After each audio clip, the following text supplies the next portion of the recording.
The First Amendment provides that Congress makes no law respecting an establishment of religion or prohibiting its free exercise. Now, it protects freedom of speech, the press, the assembly, and the right to petition the government for any grievances. Remember, it protects free speech.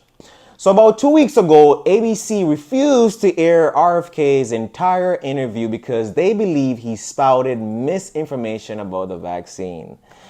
Here's what they said. That there is a correlation between vaccines leading to autism. That's totally been debunked. Wait a minute, who debunked it? We have not seen any kind of scientific connection from the CDC, the World Health Organization, the National Academy of Sciences. Those organizations are captive agencies, Lindsay. And so you think they're all in cahoots? Yeah, they're all. We should note that during our conversation, Kennedy made false claims about the COVID-19 vaccines. Data shows that the COVID-19 vaccines prevented millions of hospitalizations and deaths from the disease. He also made misleading claims about the relationship between vaccination and autism. Research shows that vaccines and the ingredients used for the vaccines do not cause autism, including multiple studies involving more than 1 million children and major medical associations like the American Academy of Pediatrics and the advocacy group Autism Speaks. We've used our editorial judgment in not including extended portions of that exchange in our interview.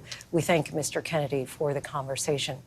Now, at the same time, CNN aired a live town hall with Donald Trump, a supposed known disseminator of misinformation and a conspiracist.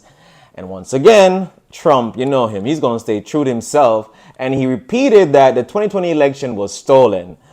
No, I never expected anything less from Trump, but the CNN host, she seemed shocked when Trump responded. Let's watch this. Most people understand what happened. That was a rigged election, and it's a shame that we had to go through it. It's very bad for our country. All over the world, they looked at it, and they saw exactly what everyone else saw. You look, even if you just look recently with the 51 intelligence agents, that made a 16-point difference.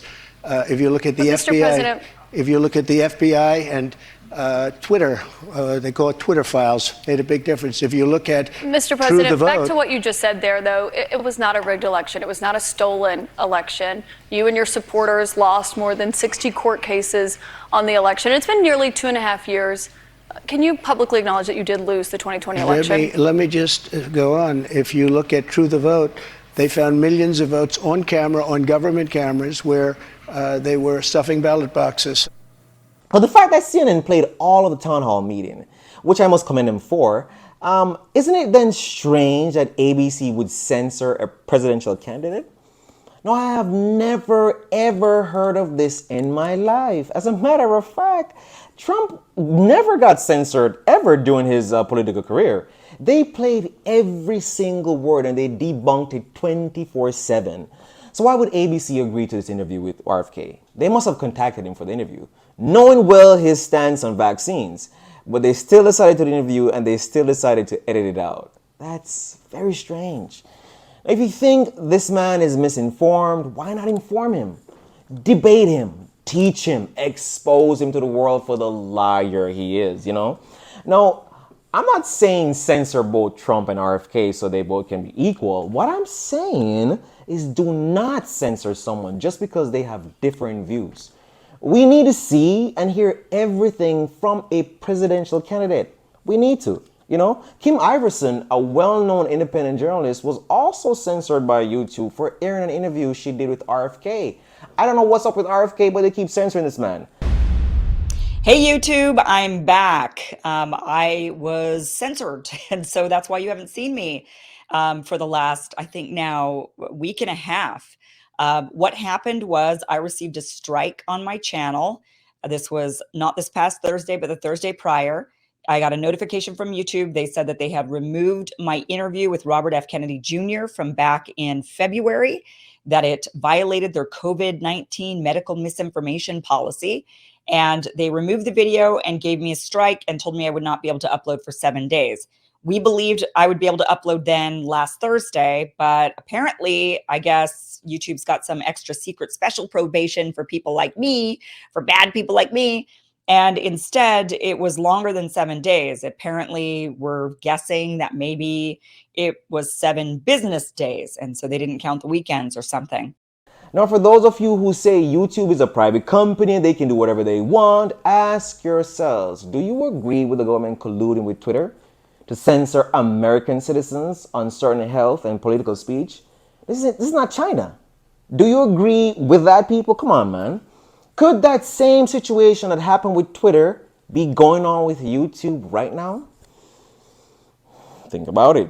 Now, where are the YouTube files? Now, let's be clear. Not all speech is protected by the First Amendment. Obscenity, fraud, child pornography, harassment, incitement of illegal conduct, and imminent lawless action, they're not protected. Now, has RFK said anything about obscenity, fraud, child pornography, harassment? Has he ever incited illegal conduct and imminent lawless action? No, he has not. Now, free speech is the only thing preventing us from becoming a fascist country. So I know that elites will do anything to remove it because it's literally standing in their way. I don't think they can really change the law, but I think they can establish a social credit-like system like that in China, where anything you say can affect how you spend your money and what you get access to, like CBDCs. Yeah. No, we already know that that's programmable, and your money can be shut off and turned on whenever the feds feel like it. As soon as they implement that CBDC, you'll have no talk. You can't say nothing. Now, what I want you to do is watch carefully how these supposed private entities are censoring people with no legitimate explanation, like YouTube. They just send out this generic message saying, hey, you are breaking the community guidelines, and how they care about the safety of the community. Now, does that statement sound similar to another one we have heard for the past 3 years? Think about it. Now, this is my opinion. In the last year or so, I have this feeling that something is happening. Something is brewing in America. It's almost like a spiritual warfare, truth versus lies, the haves versus the have-nots. Now, many people are being awakened and they're starting to question things. Yeah, man. They are starting to criticize the government more and more, while at the same time, others are being dumbed down. We know that it's happening. Now, if you look at the printing press era, when King James found out the truth and he started printing the real Bible, it pretty much started the Protestant movement. And it sparked a 30-year-long battle with the Roman Catholics and the heads of state, trying to reclaim power and suppress speech. Now, every time there's a new technology, it disrupts power, like Bitcoin, like social media. And people in power will do whatever they can to seize back that power, even if it means they should trample on your freedoms, the freedoms of their own people. So will we go through another 30-year-long battle against the onslaught of all these things from the government and big corporations? All the things they're planning to do to suppress us? Look, free speech is just one part of it.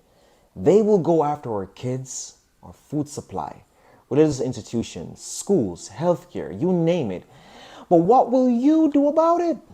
No, I'm not trying to scare you or be an alarmist. Really, I'm not. I just want you to think about these things. They will happen regardless of what you think. Now, remember what my thing is? If you don't stand for something, you'll fall for anything. Until next time.